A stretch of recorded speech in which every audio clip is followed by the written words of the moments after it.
Say what now? So I grew up with Charlie Kirk. I went to high school with him, but I was around him a lot in high school, roughly from 2009 to 2011. And he was my bully. So I did not have a great opinion of him. Something changed. He was always kind of a pain to be around in high school. He wanted to go to West Point really, really, really badly. And he got rejected. And after that happened, he would go around Wheeling High School. And anyone that would talk to him, he would say that it was some imaginary black person that took his spot.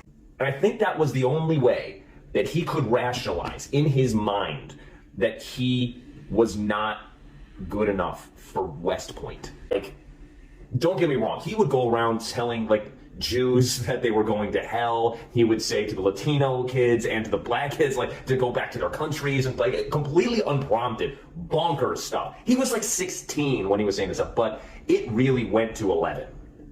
After he got rejected. Okay, it all makes sense now why he chooses to debate youth, college students, people who haven't lived much of a life and gained a lot of experience and a lot of knowledge yet to be able to actually combat his false claims and statements. So even this video now makes sense. If we would have said that Joy Reid and Michelle Obama and Sheila Jackson Lee and Ketanji Brown Jackson were affirmative action picks, we would have been called racist. But now they're coming out and they're saying it for us. They're coming out and they're saying, I'm only here because of affirmative action. Yeah, we know. You do not have the brain processing power to otherwise be taken really seriously. You had to go steal a white person's slot to go be taken somewhat seriously. It's very obvious to us that you were not smart enough to be able to get in on your own. I couldn't make it on my own, so I needed to take opportunities from someone more deserving. Or even this clip. Just customer service.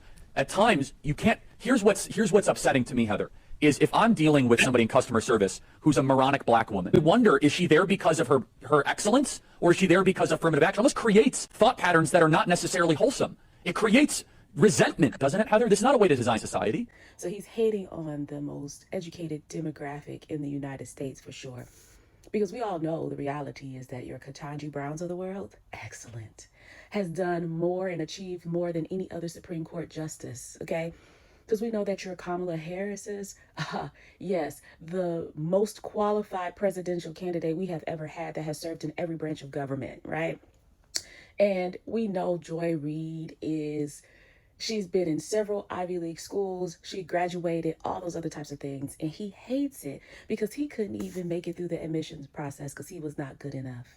Whereas we're usually beyond good enough and we're usually excellent and we still don't get chosen because they're not checking for us. And our daddies didn't go to the school prior or donate to the school